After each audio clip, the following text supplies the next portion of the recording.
Assalamualaikum warahmatullahi wabarakatuh. Kami dari kelompok 8 akan mempresentasikan hasil diskusi kami, yaitu tentang manajemen risiko kredit. Pengertian risiko kredit, yaitu risiko kredit atau credit risk didefinisikan sebagai risiko kerugian yang terkait dengan kemungkinan kegagalan kontrakti memenuhi kewajibannya atau risiko bahwa debitur tidak membayar kembali. Di sini juga ada contoh dari risiko kredit. Bank A memberikan kredit perumahan kepada debitur perorangan. Saat memberikan kredit tersebut, bank memiliki risiko bahwa sebagian atau seluruh debitur perorangan tersebut akan gagal membayar bunga ataupun pokok kredit yang diterima. Risiko kredit terjadi jika kontrakparti pihak lain dalam transaksi bisnis kita tidak bisa memenuhi kewajibannya atau prestasi. Risiko kredit semakin penting karena akhir-akhir ini banyak peristiwa gagal bayar yang dialami oleh perusahaan-perusahaan domestik, luar negeri, bahkan negara. Yang pertama ada transition headline, yaitu dalam dunia perbankan, analisis kredit sering menggunakan kerangka 3R dan 5C. Kerangka tersebut pada intinya menganalisis kemampuan melunasi kewajiban dari calon nasabah bank. Kerangka tersebut bisa juga dipakai untuk menganalisis risiko kredit yang dihadapi. Pedoman 3R bisa dijelaskan dengan sebagai berikut.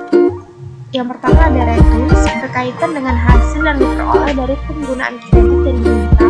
Apakah kredit tersebut bisa menghasilkan return pendapatan yang memadai untuk melunasi hutang dan bunganya. Yang kedua ada repayment capacity. Itu berkaitan dengan kemampuan perusahaan mengembalikan pinjaman dan bunganya pada saat pembayaran tersebut jatuh tempo. Ada juga rights bearing ability, berkaitan dengan kemampuan perusahaan menanggung resiko kegagalan atau ketidakpastian yang berkaitan dengan penggunaan kredit tersebut. Jaminan merupakan hal yang perlu dipertimbangkan oleh kreditor dalam kaitannya dengan rights bearing ability. Sedangkan pedoman 5C berkaitan dengan karakteristik sebagai berikut ini. Yang pertama ada karakter, itu menunjukkan karakter peminjam sebagai debitur untuk memenuhi kewajibannya. Yang kedua ada capacity, kemampuan peminjam untuk melunasi kewajiban hutangnya melalui pengelolaan perusahaannya dengan efektif dan efisien. Yang ketiga ada kapital, posisi keuangan perusahaan peminjam secara keseluruhan. Kondisi keuangan dapat dilihat melalui analisis keuangan seperti analisis rasio. Yang keempat ada kolateral, aset yang dijaminkan diajukan agunan untuk suatu hal pinjaman jika karena suatu hal pinjaman dijual untuk menutup pinjaman tersebut. Ada condition, sejauh mana kondisi perekonomian pihak peminjam akan mempengaruhi kemampuan dalam mengembalikan kewajiban pinjaman. Yang kedua ada penilaian kuantitatif, ada rating perusahaan atau bahkan negara seperti Indonesia yang akan menerbitkan surat hutang, baik jangka panjang obligasi atau jangka pendek commercial paper, biasanya akan dirating oleh perusahaan rating. Rating tersebut menunjukkan tingkat risiko perusahaan tersebut. Melalui rating tersebut, calon pembeli obligasi diharapkan memperoleh gambaran mengenai risiko perusahaan yang akan menerbitkan surat hutang tersebut. Di sini juga ada rating dan keterangan. Rating AA, keterangannya yaitu instrumen hutang dengan risiko sangat rendah, tingkat pengembalian teramat baik, excellent. Perubahan pada kondisi keuangan, bisnis atau ekonomi tidak akan berpengaruh secara signifikan terhadap risiko investasi. Rating AA, keterangannya instrumen hutang dengan risiko sangat rendah, tingkat pengembaliannya sangat baik. Perubahan pada kondisi keuangan bisnis atau ekonomi barangkali akan berpengaruh terhadap risiko investasi, tetapi tidak terlalu besar. Rating A, keterangannya pengembalian hutang dengan risiko rendah, tingkat pengembalian baik meskipun perubahan pada kondisi keuangan bisnis atau ekonomi akan meningkatkan risiko investasi.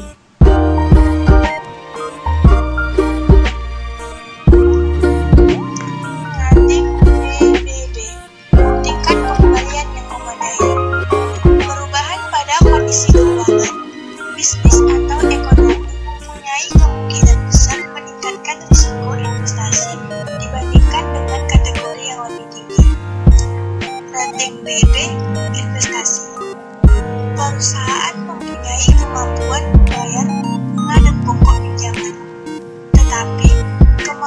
tersebut rawan terhadap perubahan pada kondisi ekonomi, bisnis, dan keuangan. Rating B, instrumen hutang saat ini mengandung risiko investasi. Tingkat pengembalian tidak terlindungi secara memadai terhadap kondisi ekonomi, bisnis, dan keuangan. Rating C, instrumen keuangan yang bersifat spekulatif dengan kemungkinan besar bangkrut. Rating D, instrumen keuangan sedang default atau bangkrut. Model scoring kredit. Model scoring kredit pada dasarnya ingin melihat risiko kredit atau potensi kegagalan bayar berdasarkan skor tertentu yang dihasilkan melalui model tertentu, seperti berikut ini. A. Model diskriminan.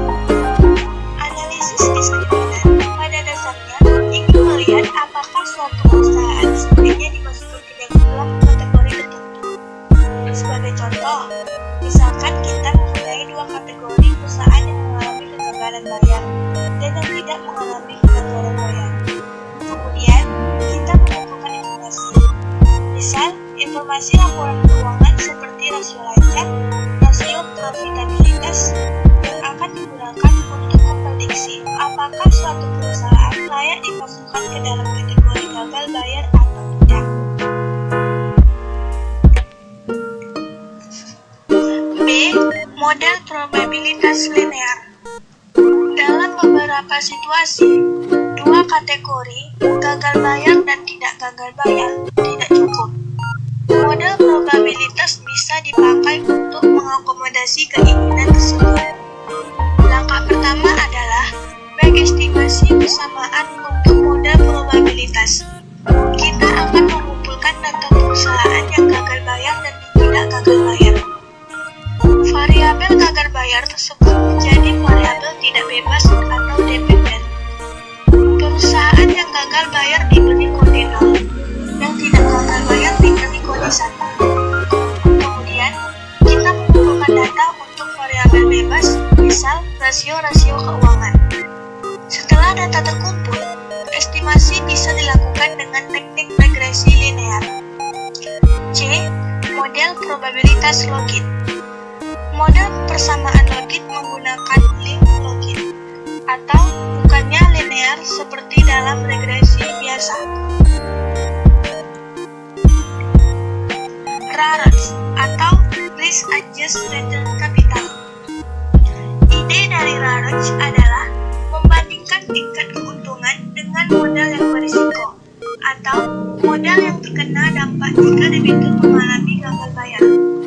Pembanding tersebut bukannya total dana yang digunakan untuk mendanai pinjaman tertentu, atau sebagaimana lazim digunakan untuk pengukuran kinerja yang konvensional. Argumen yang diajukan adalah karena kerugian yang tidak diharapkan jika terjadi akan dibebankan pada modal, sehingga lembaga keuangan atau kreditur akan menghapuskan sebagian modalnya atau write-off sebagai akibat kerugian tersebut.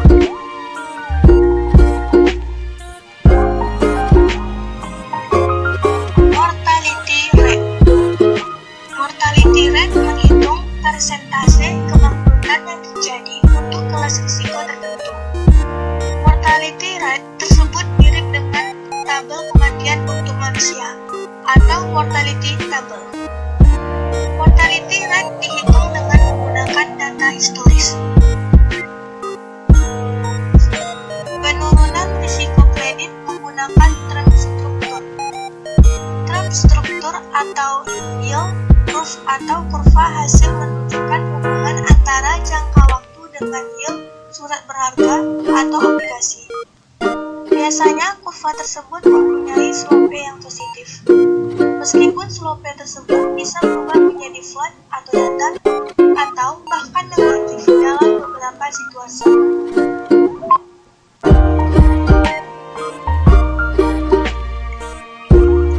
Kredit matrix kredit. Matrix merupakan alat pengukur risiko kredit dengan menggunakan kerangka value and risk atau VAR, sehingga risiko kredit, risiko yang tidak bisa diperkirakan,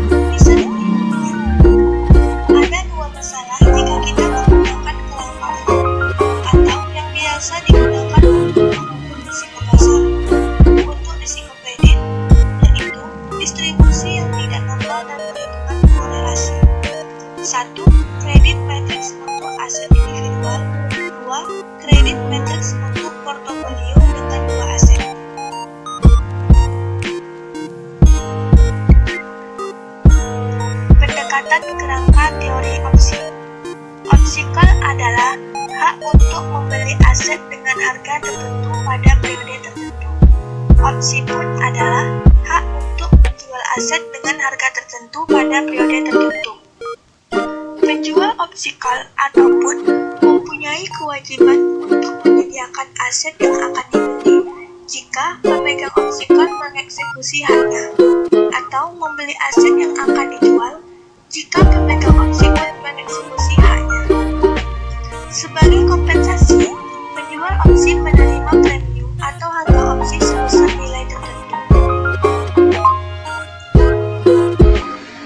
Baik, itulah tadi hasil dari